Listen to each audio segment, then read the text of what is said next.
Mr. Toastmaster, fellow Toastmasters, let me ask you a question. Why did you join Toastmasters? Derek, can you give me a reason? Improving confidence and speaking. Speaking, okay. Lynn, you're the Vice President of Education for Quorum. What tools, structure does Toastmasters have to help someone like Derek reach his goals? Well, we have many manuals that can be used, and there's education programs that other members give to help support him in learning things. So there's a structure, there's an education program, as you say, using manuals. We're all familiar with these manuals, a competent communication manual, a competent leadership manual, and onwards into the advanced manuals. Now, something that you might not know, some of the longer tenured Toastmasters here will, this program, more or less, is the same as it was 20, 30 years ago. And as Fred mentioned in his introduction, Toastmasters has revitalized the education program. The education program is how we get results. It's the game plan that Toastmasters has developed for us, members. Now I'm here today to talk a little bit about Toastmasters Pathways. It is the new revitalized education program. Now when I started looking at Pathways and what it represented, two words jumped out at me as I was reading about Pathways. Personalized learning. That is at the heart of Toastmasters Pathways. Let me give you an example of this fact. In the current education program that Toastmasters has, there are approximately 68 competencies that you can work at, with all the manuals and all the projects. In Toastmasters Pathways, there's over 250 different competencies that you can work on. You go back and do all of the projects and the learning paths. So that gives you an idea of the breadth and the options, the variety of learning experiences that await us in Pathways. Now, what do you need to know? Well, as Fred mentioned, Pathways is coming, it's rolling out in our region, our district, very soon. The anticipated launch for us is likely going to be sometime this fall. So it's coming. There's a 2-year transition period once it starts. That means those of us in the current education program have 2 years to finish that program. Now this might worry a few of you, but the fact is that because Pathways is such a dynamic and diverse and different program, the educational credits that we have in the existing program, they're not going to transfer. So that's something that I need to put out there for everyone so that you're aware of that, and it might become a little bit more clear as we go along here. Now let's talk about how this program is going to work. So there's 10 learning paths to choose from. When you start Pathways, you select 2 of those 10 learning paths. It's project-based. We're familiar with projects in our current manuals, so that part of it doesn't change. But instead of waiting to complete a whole manual, each learning path is segmented into 5 sections. 4 projects each, roughly, give or take.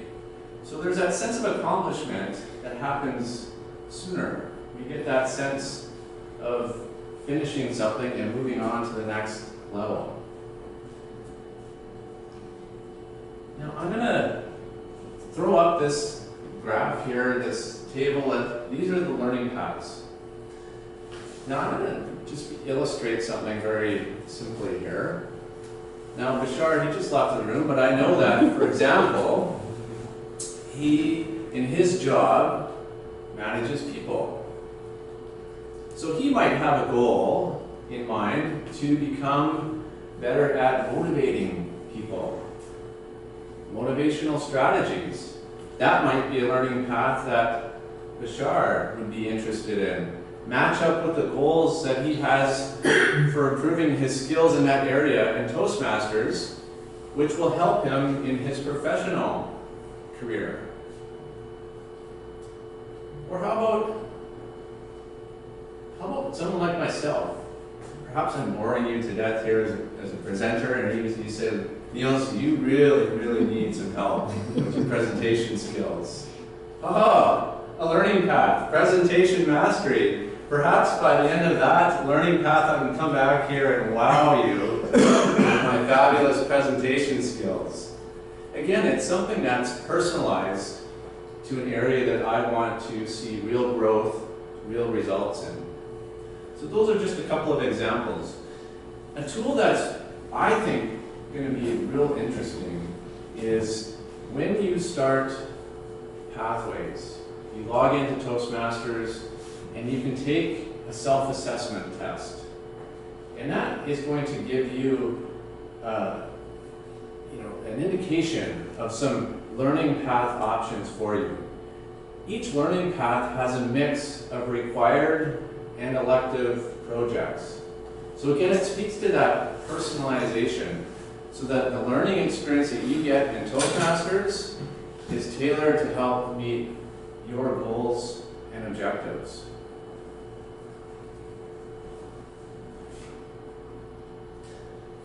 Now, I'm an accountant. I love equations. So you're asking yourself, how do I finish pathways? How do I get my DTM? Well, it's as simple as 2 plus 5 equals your DTM.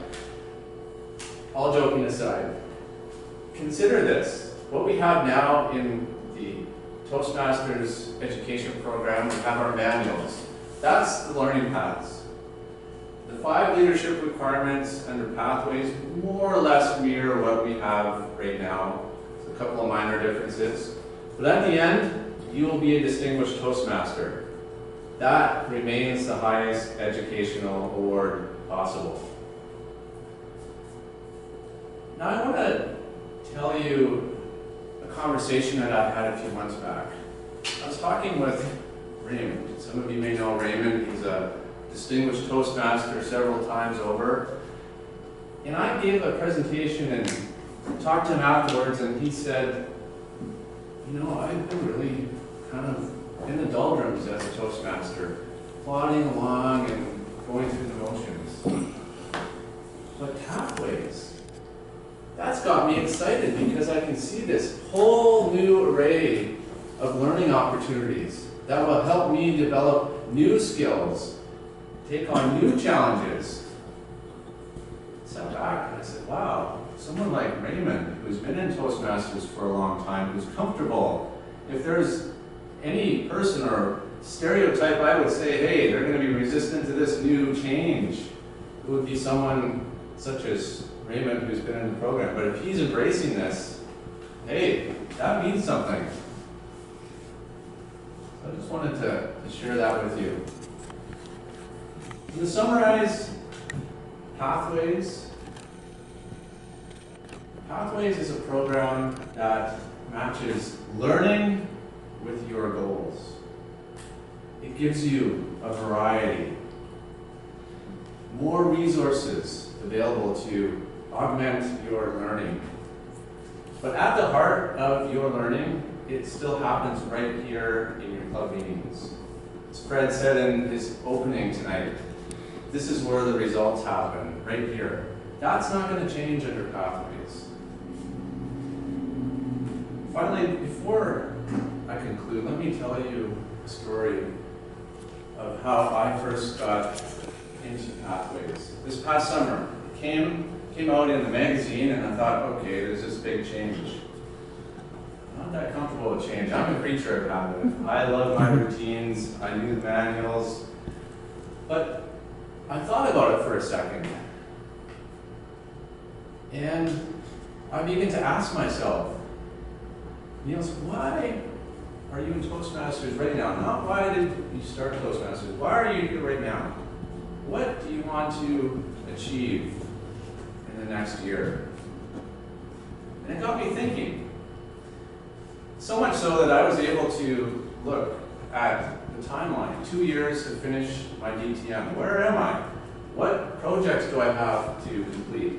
What are the goals I have for myself? I came up with 2 goals. 1, become a more dynamic speaker. 2, improve my leadership skills through learning how to delegate. So I looked at the projects I had left and thought, you know what, these are going to help me achieve my goals. And at the end, I can be a distinguished Toastmaster. So I share that story with you because events such as this that represent a change, it's an opportunity for us to look inside and examine, why are we here? What do I want to get out of Toastmasters? So think of change as an opportunity and think of pathways that's coming as a way